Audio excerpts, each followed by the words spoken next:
구절로 14절에 있는 말씀입니다. 324페이지 9절 말씀부터 14절에 있는 말씀 함께 같이 읽도록 하겠습니다. 시작.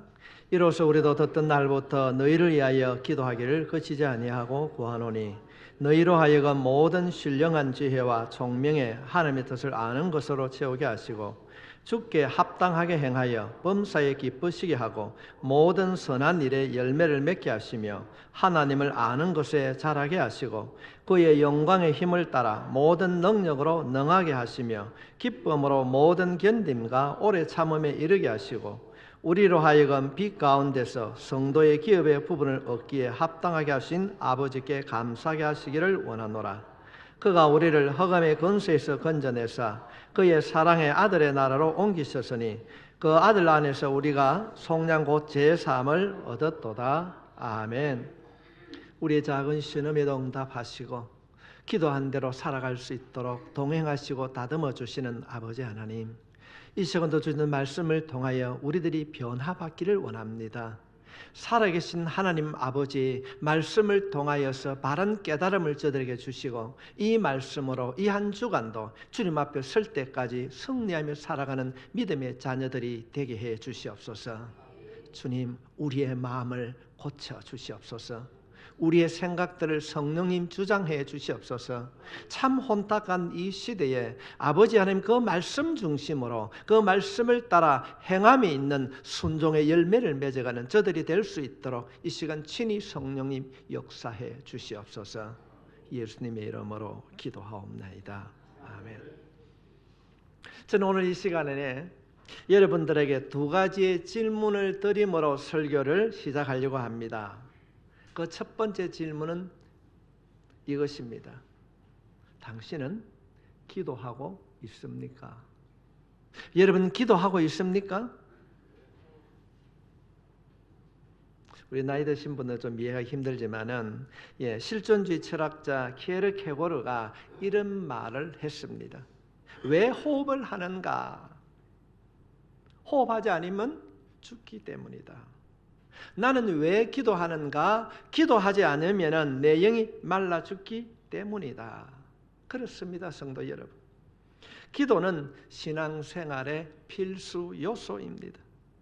이 세상에서 우리가 호흡하지 않고 생명을 유지하는 사람은 아무도 없습니다. 그런데 성경은 말합니다. 우리의 영적 생명도, 신앙생활하는 우리의 영적 생명도 기도 없이는 살 수가 없습니다. 다시 묻습니다. 성도 여러분, 기도하십니까? 두 번째 질문입니다. 기도한다면은, 기도하는 여러분들은 어떤 기도를 하고 계십니까? 어느 날 하나님께서 두 천사를 이 땅에 보내주셨습니다. 이 두 천사가 바구니를 가지고 이 땅에 오셨는데 한 천사의 바구니는 소원 성취를 비는 기도의 제목을 담았습니다. 또 한 천사는 감사하는 찬송, 감사와 찬송의 제목들을 바구니에 담았습니다. 그런데 놀랍게도 소원 성취를 이루는 기도의 제목을 담는 천사의 바구니는 10분도 안 돼서 가득 찼는데 감사와 찬송의 제목을 담는 이 천사의 바구니는 하루 종일 돌아다니도 반 바구니도 담지 못했다. 성도 여러분, 왜 이런 이야기를 만들어내었을까요? 우리들이 기도하는 것이 매우 중요합니다. 중요합니다. 그러나 기도하는 것도 중요하지만은 어떤 기도를 하는가가 더 중요하다는 내용입니다. 사실 이 세상을 우리가 살펴보면은 모든 종교에는 기도가 있습니다. 불교도 있고 이슬람교도 있고 유교뿐 아니라 심지어 이단들이나 미신을 섬기는 사람들도 기도를 합니다. 그러나 이들의 기도와 우리들의 기도에는 무엇이 차이가 있습니까? 기도를 하는가 안 하는가가 아니라 기도하는 내용의 차이입니다.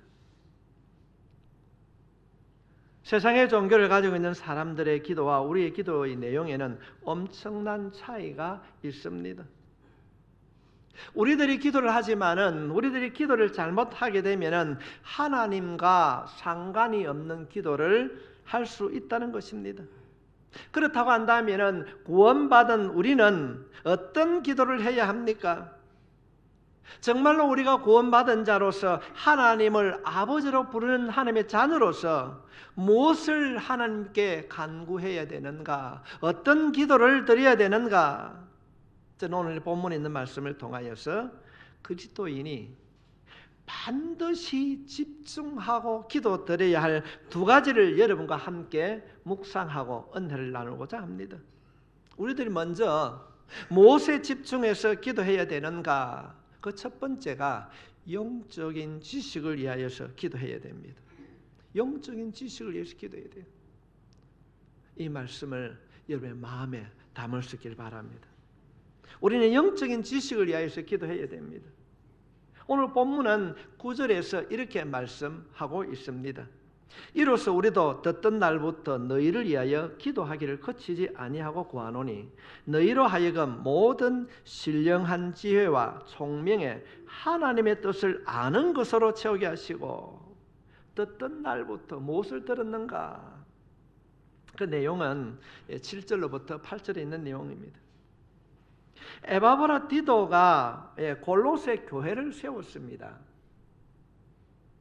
사도 바울이 감옥 안에 있으면서 골로새 교회가 어떻게 되어가고 있을까 궁금해하고 있을 때에 이 에바브로가 바울에게 찾아와서 이런 이야기하게 됩니다. 선생님, 골로새 교회가 믿음 안에서 든든하게 신앙생활을 잘하고 있습니다. 이런 소식을 전해주었습니다. 이 소식을 듣는 그 순간부터 바울의 마음이 기쁨이 가득 채워졌어요. 그래서 그 기쁜 마음으로 골로새 교회 성도들을 위하여서 바울이 간절하게 기도했다는 겁니다. 그 기도한 내용이 9절에 있는 말씀입니다. 이로써 우리도 듣던 날부터 너희를 위하여 기도하기를 그치지 아니하고 구하노니. 지금 사도 바울이 골로새 교회를 위해서 기도하고 있는 겁니다. 모든 신령한 지혜와 총명에 하나님의 뜻을 아는 것으로 채우게 하시고. 성도 여러분, 그 소식을 듣고 난 이후에 바울이 골로새 교회를 향하여서 기도하는 그 기도가 우리가 드려야 할 기도인 줄 믿습니다. 모든 신령한 지혜와 총명을 통하여서 하나님을 아는 것으로 마음이 가득 채워지길 사도 바울이 기도했습니다. 성도, 우리는 진정으로 이렇게 기도해야 됩니다. 주님, 신령한 지혜로 나를 채워주십시오. 채워진 그 지혜를 통하여서 하나님을 아는 자로 살아가길 원합니다. 하나님의 지혜로 내 심령 가득히 채워지는 자가 되게 해주십시오. 다시 말씀을 드리면은 우리는 영적인 지식을 위하여서 기도해야 한다는 것입니다. 뿐만 아니라 바울은 골로새 교인들뿐 아니라 에베소 교인들을 위하여서도 이 지식을 위하여서 기도했습니다.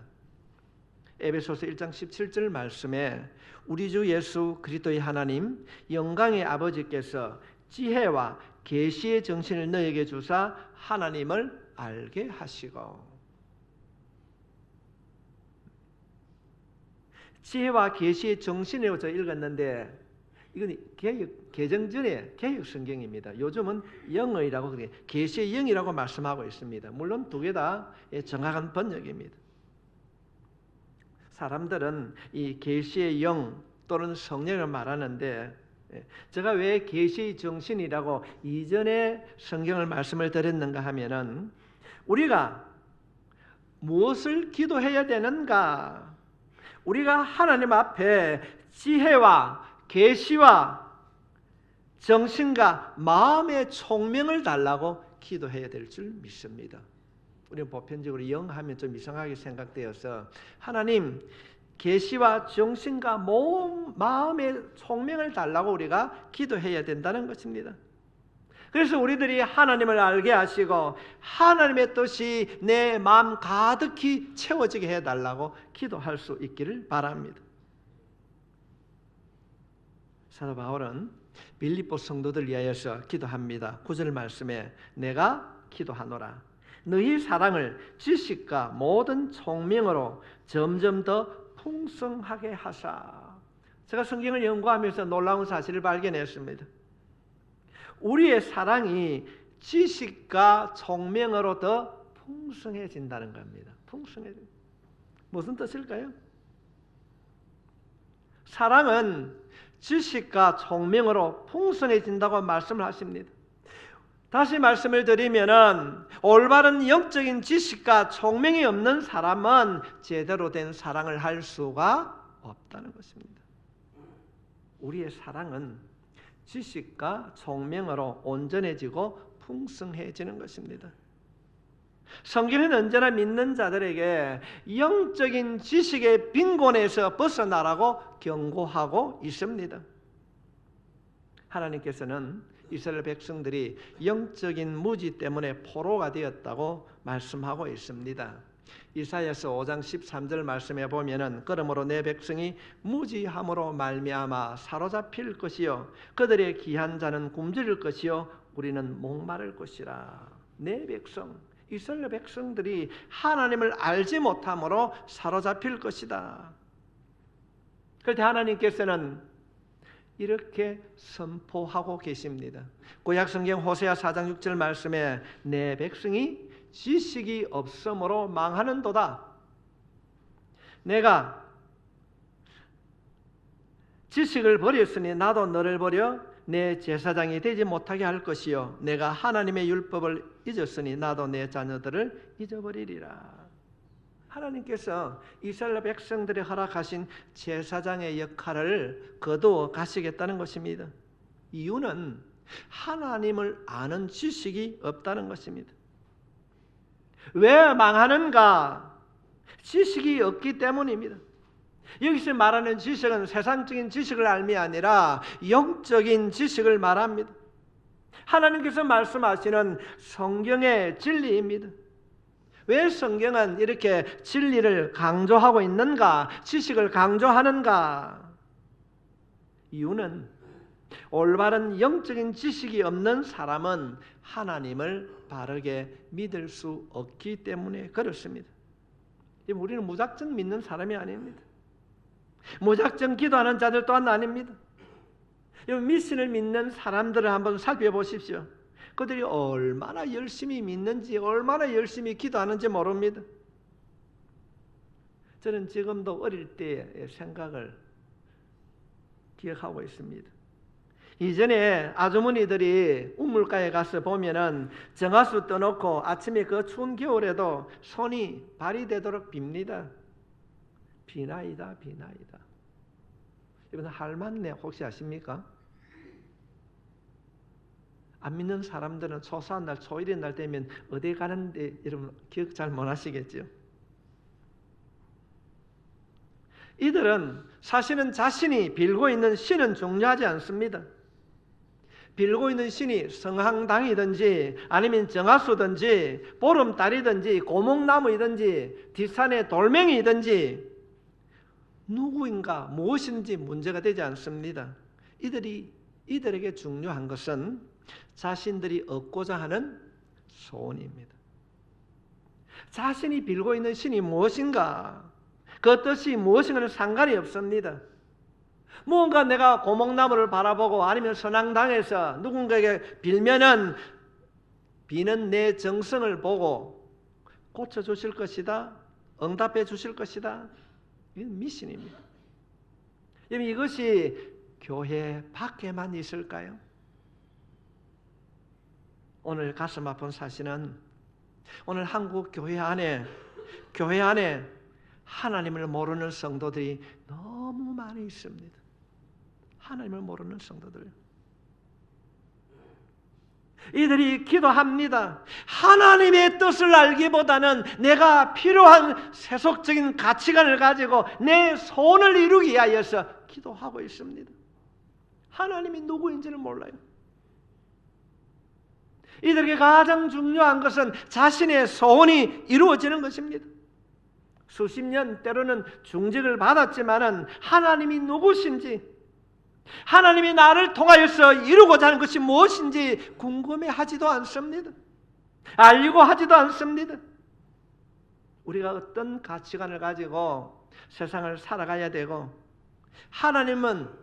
하나님께서는 나를 통하여서 내가 어떤 일을 해야 되는가, 내가 어떤 사람과 어떤 대화를 나누어야 되는가 전혀 고민하지 않습니다.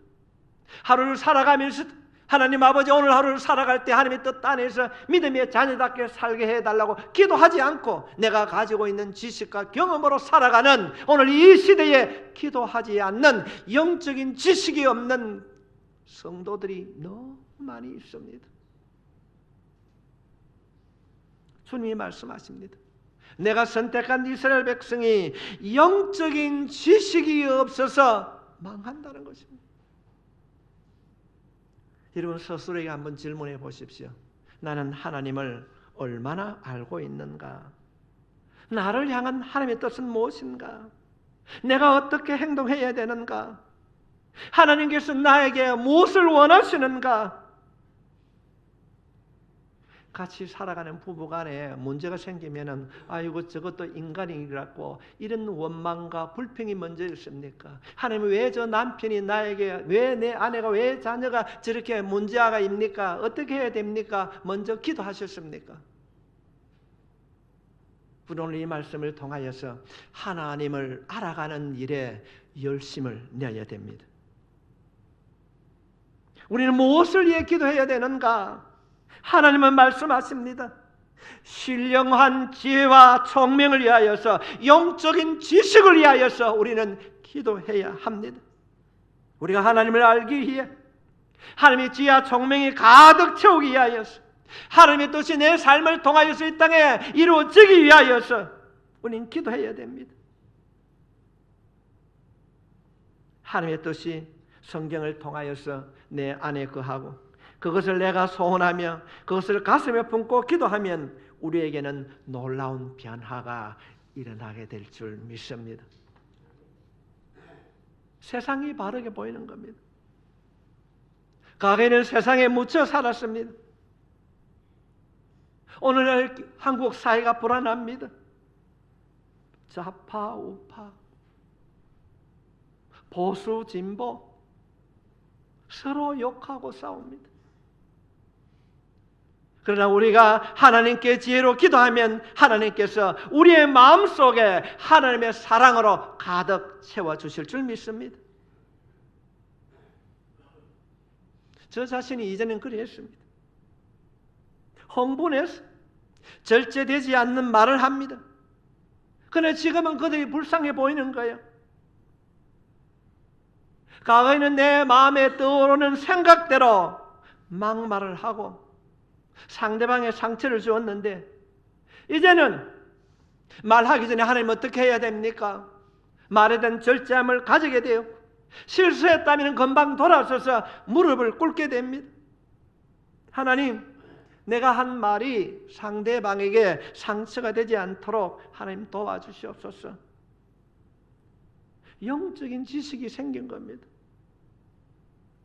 과거에는 우리가 주님을 인격적으로 만나지 못했을 때는 환경에 의하여서 좌우가 되었습니다.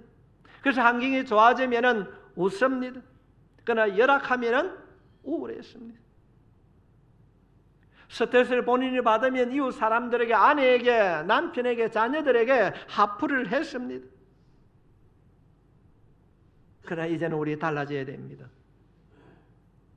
내가 경영하는 사업이 여유롭지 못하고 몸이 아파도, 고난이 와도, 심지어는 암이라고 하는 불치의 질병이 찾아와도 흔들리지 않는 믿음, 어려움이, 아픔이 있지만은 이 일들을 통하여서 나를 다듬는 하나님의 손길, 하나님의 뜻, 하나님의 계획을 알게 되면은 놀라운 변화의 역사가 일어나게 될 줄 믿습니다. 우리는 영적인 세계를 알아야 되는 거예요. 하나님을 알고 하나님의 뜻을 알기에 육신의 것으로 보지 못하는 영적인 세계를 알아야 하는 것입니다. 여러분, 이것이 영적인 지식을 가진 자의 변화입니다. 그러므로 우리는 이렇게 기도해야 합니다. 하나님, 나에게 영적인 지혜와 영적인 총명을 채워 주시옵소서. 세상은 수많은 소리에 흔들리지 않고 하나님 내게 가르쳐 주신 순결한 지혜를 주님 내게 주십시오. 하나님 알기를 원합니다. 하나님의 뜻이 내 마음에 가득 차기를 주님 원합니다. 하나님을 알아갈 수 있도록 주님 나를 도와주시옵소서. 아침마다 눈을 뜨면은 하나님, 내가 오늘 하루를 어떤 생각으로 살아가야 되며 만나는 사람들에게 어떤 말을 해야 됩니까? 내 입술에 파수꾼을 세워서 말에 실수하지 아니하도록 주님 도와주시옵소서. 매 순간 피할 길을 주님 알려주십시오. 이것이 우리가 드려야 할 기도의 제목이 되어야 될 줄 믿습니다. 성도 여러분, 그래서 먼저 우리는 영적인 지식을 위해 기도하십시오. 하늘로부터 내려오는 이 영적인 지혜와 총명을 위하여서 기도하십시오. 그래서 날마다 하나님을 알아가고 하나님이 내 인생을 통하여서, 내 자녀를 통하여서, 내 가진 것을 통하여서 내가 무엇을 해야 하는지 알도록 깨닫게 해달라고 기도할 수 있기를 바랍니다. 이런 교회, 이런 가정 만들어 갑시다. 두 번째로, 주님께 합당한 삶을 살게 해달라고 기도해야 됩니다. 첫 번째가 영적인 지식을 위해서 기도해야 된다면, 두 번째는 주께 합당한 삶을 살게 해달라. 10절부터 12절에 있는 말씀입니다. 주께 합당하게 행하여 범사에 기쁘시게 하고 모든 선한 일에 열매를 맺게 하시며 하나님을 아는 것에 자라게 하시고 그의 영광의 힘을 따라 모든 능력으로 능하게 하시며 기쁨으로 모든 견딤과 오래 참음에 이르게 하시고 우리로 하여금 빛 가운데서 성도의 기업의 부분을 얻기에 합당하게 하신 아버지께 감사하게 하시기를. 오늘 본문에 보면 동사가 여러 개 나오는데 주 동사는 하나입니다. 주께 합당히 행하여. 나머지 보조 동사는 주 동사를 수식하고 있습니다. 우리가 두 번째로 하나님께 기도해야 될 내용이 무엇인가? 주님께서 바라보았을 때 합당한 삶을 살기 위해서 기도해야 된다는 겁니다. 주님 앞에 합당한 삶은 구체적으로 무엇인가? 열매 맺는 삶입니다. 주께 합당하게 행하여 열매를 맺게 하시며 무엇을 하든지 선한 결과가 나타나는 것입니다. 여러분, 이 삶을 한번 상상해 보십시오. 교회생활을 하다 보면은 어떤 분은 가는 곳마다 어떤 모임이 기쁨이 있고 모여지는 사람이 있는가 하면은 어떤 사람은 가는 곳마다 파토가 일어나요. 다툼이 일어나는 겁니다. 가까이 하고 싶은 사람이 있는가 하면은 멀리 가까이 하기 싫은 사람이 있습니다. 그래서 삶에는 열매가 중요한 것입니다. 그래서 마태복음 7장 16절부터 17절에 있는 말씀에 보면은 그들의 열매로 그들을 알지니. 그들의 열매를 알지니. 가시나무에서 포도를 또는 은근키에서 무화과를 따겠느냐? 이와 같이 좋은 나무마다 아름다운 열매를 맺고 못된 나무가 나쁜 열매를. 무슨 말입니까? 삶의 열매가 중요하다는 것입니다. 삶의 열매를 보면 그 사람의 됨됨이를 안다는 것입니다. 아무리 신앙생활을 열심히 하고 성경을 많이 알아도 헌신을 많이 해도 삶의 열매가 없거나 나쁘면은 가시나무입니다. 열매가 중요합니다. 이것이 주님께 합당한 삶인 것입니다. 믿는 성도는 어디를 가든지 어떤 환경이든지 아름다운 열매를 맺어야 할 줄 믿습니다. 그가 말을 하면은 사람들이 격려를 받고 그가 머무는 자리마다 하나가 되고 판단하거나 비판하기보다는 그 말은 항상 위로와 사랑이 넘쳐나고 용서하고 이런 일들을 위하여서 우리가 기도해야 된다는 것입니다. 우리가 기도하지 아니하면 후피한 본능을 가진 우리 안에는 가시가 있습니다. 예수를 믿어도 타락한 본능을 가지고 있습니다. 그래서 우리는 날마다 아름다운 열매를 맺기 위하여서 기도해야 됩니다. 주님, 내 삶에 선한 열매가 없습니다. 선한 열매를 맺어갈 수 있도록 환경과 여건을 변화시켜 주시고 그 길을 걸어갈 수 있도록 주님 도와주시옵소서. 흔들림이 없는 믿음의 길을 걸어가길 원합니다. 이 삶을 위하여서 우리가 기도해야 될 줄 믿습니다. 두 번째로 우리가 주님께 합당한 삶을 살기 위하여서는 성장하는 삶입니다. 오늘 말씀해 보면은 하나님을 아는 것에 자라나게 하시고 성장해야 됩니다. 선한 열매가 사람들의 눈에 띄는 외적인 열매라고 하면은 성장이라고 하는 것은 내면적인 열매를 말씀하고 있는 것입니다. 우리의 내면이 어떻게 성장하는가? 방법은 간단합니다. 하나님을 아는 것입니다. 여러분 마음이 여러분 생각대로 잘 이루어지지 않고 생각은 그렇게 했는데 넘어지고 또 넘어집니까? 하나님을 가까이 하십시오. 하나님께서 변화시켜 주실 줄 믿습니다. 하나님께서는 성경을 통하여서 하나님이 어떤 분이신가를 계시해 주고 있습니다. 가르쳐 주고 있습니다. 이번 성경을 통하여 우리가 성경을 읽을 때 그냥 눈으로 읽는 것이 아니라 기도하고 읽어보면 하나님을 알 수가 있습니다. 하나님을 아는 영적인 지식이 우리 안에 충만해지고 그래서 우리가 하나님을 알게 되면 신앙이 성장하게 되는 것입니다. 이거 한번 물어볼까요? 여러분 앉은 자리에서 좌측을 보면 뭐가 붙어 있습니까? 부모의 새벽 기도, 자녀의 거리입니까? 다짐입니까?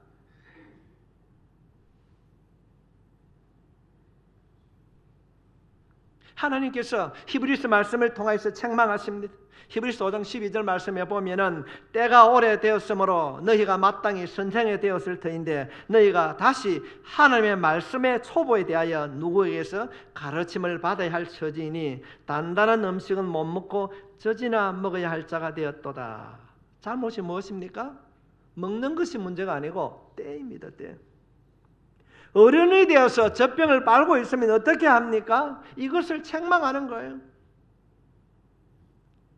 쉽게 말씀을 드리면 영적인 어린아이를 말하고 있는 것입니다. 믿은 지는 오래되었습니다. 성경은 많이 알고 있습니다. 교회 직분을 받았습니다. 그러나 그 마음을 살펴보게 되면 어린아이와 똑같아요. 어린아이와. 요즘 상담 용어로 하면은 성인 아이죠. 몸은 어른인데 속은 아이라는 것입니다. 빈댕이 속 같아요.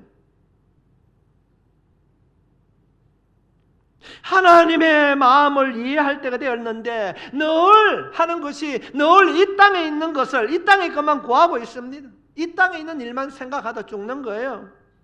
생각하는 것이 언제나 이 땅의 것입니다. 어떻게 하면 내가 오래 살까? 사업, 건강, 자녀, 명예 모든 것이 이 땅의 것입니다.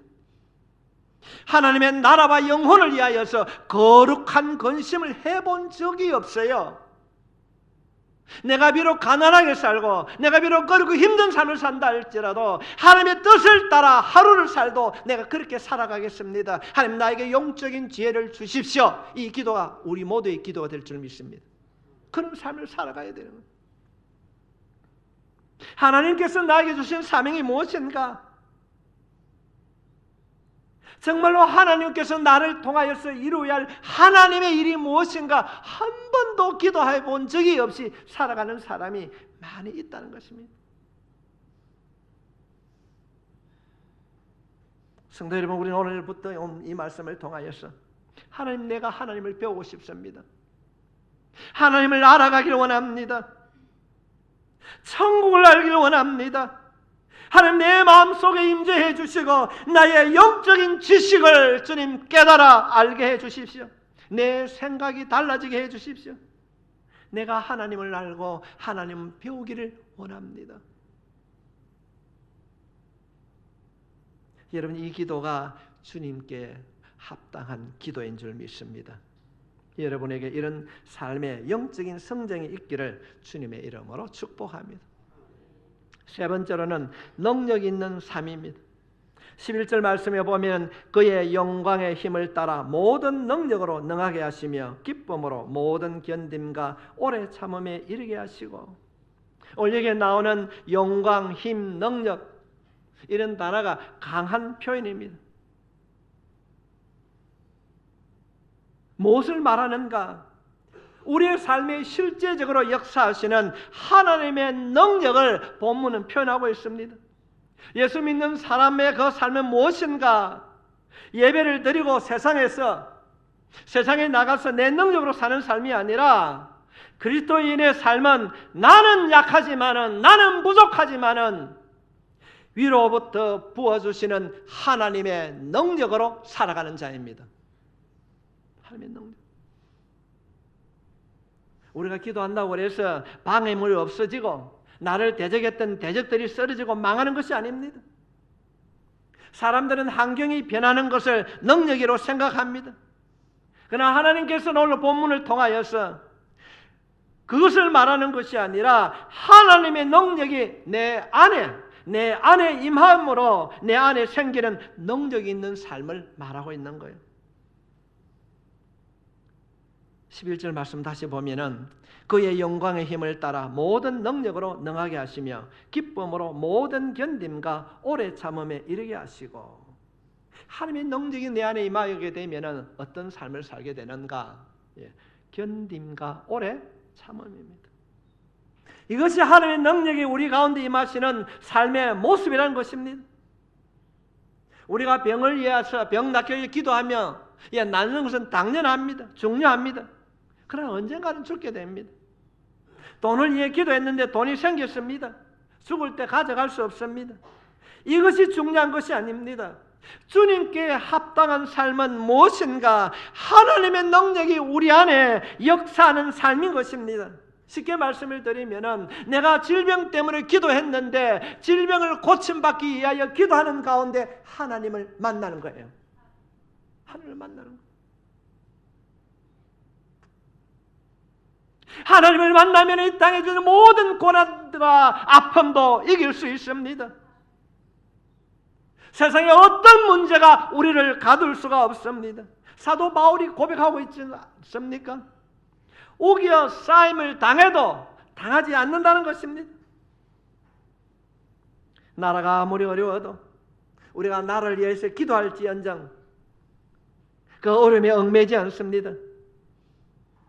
지금 오늘날 정말로 한번 보십시오. 정치보다 못한 복음을 한국 교회가 가지고 있습니다. 예배를 드리고 나가면 좌파 우파 싸우는 거예요. 복음은 모든 것을 이기고 하나님의 능력으로 우리를 하나님께서 성숙하게 만들어줄 줄 믿습니다. 여러분, 이 지역을 살리는 기도의 거루터기가 극동교회인 줄 믿습니다. 기도하면 이루어질 줄 믿습니다. 우리가 이러한 능력 있는 삶을 살게 되면 내 삶에 고난이 와도 나라가 어려워도 기도하는 것입니다. 죽기에 합당한 삶에는 항상 열매가 있습니다. 날마다 성장하는 삶, 그리고 하나님의 능력이 나타나는 것입니다. 네 번째로는 감사하는 삶인 것입니다. 죽기에 합당한 삶은 감사하며 사는 사람입니다. 성도 여러분, 여러분의 마음을 한번 잘라보십시오. 여러분이 많이는 아니더라도 한 일주일만이라도 여러분 일기를 써보십시오. 하루 가운데 감사하며 지는 시간과 불평하며 짜증내는 시간 어디가 많을까요? 이것이 지금 내가 죽게 합당한 삶을 사는가 아닌가를 결정하는 것입니다. 우리는 감사하는 삶을 살아야 됩니다. 무엇 때문에 감사해야 되는가? 12절로 14절 말씀해 보면은 우리로 하여금 빛 가운데서 성도의 기업의 부분을 얻기에 합당하게 하신 아버지께 감사하게 하시길 원하노라. 그가 우리를 흑암의 권세에서 건져내사 그의 사랑의 아들의 나라로 옮기셨으니 그 아들 안에서 우리가 속량, 구속, 곧 제3을 얻었노라. 물질의 풍요로움에 감사하지 말라는 것이 아닙니다. 자녀가 잘 되는 것에 감사하지 말라는 것이 아닙니다. 병에 고침받아서 감사하지 말라는 것이 아닙니다. 이것을 넘어서 우리의 삶 속에 감사가 드러나야 된다는 것입니다. 성도 여러분, 내가 어려움 때문에 내가 힘든 아픔을 통하여서 기도하는 가운데에 하나님을 만나게 되면요, 그 이후에 어떤 질병이 어떤 고난이 와도 흔들리지 않습니다. 이게 될 줄 믿습니다. 사도 바울은 3번이나 자신의 질병을 고쳐달라고 기도했습니다. 그러나 하나님께서 고쳐주시지 않았을 때 그가 이런 말을 하게 됩니다. 내 은혜가 족하도다. 내가 자고하지 않도록, 내가 교만하지 않도록 하나님께서 나를 붙잡고 계시다고 고백하고 있습니다. 정리하겠습니다. 여러분, 무엇을 위해 기도합니까? 첫 번째로는 함께 하겠습니다. 영적인 지식을 위해. 두 번째로는 합당한 삶을 위해. 여러분, 이 기도가 우리의 기도가 되시길 주님의 이름으로 축복합니다. 우리가 이런 기도를 하면서 여러분의 그 영적 지혜와 총명이 충만하다 한번 생각해 보십시오. 여러분의 기도로 여러분의 삶 속에 주께 합당한 삶이 되어서 열매가 있고 성장하고 하나님의 능력이 나타나고 늘 감사가 있어요. 그렇게 되면 누가 복을 받겠습니까? 먼저 그렇습니다. 내가 복을 받고 내 가정이 복을 받고 내 자녀가 복을 받는 멋진 삶 살아갈 수 있길 주님의 이름으로 축복합니다. 우리 이 시간 한번 기도합시다.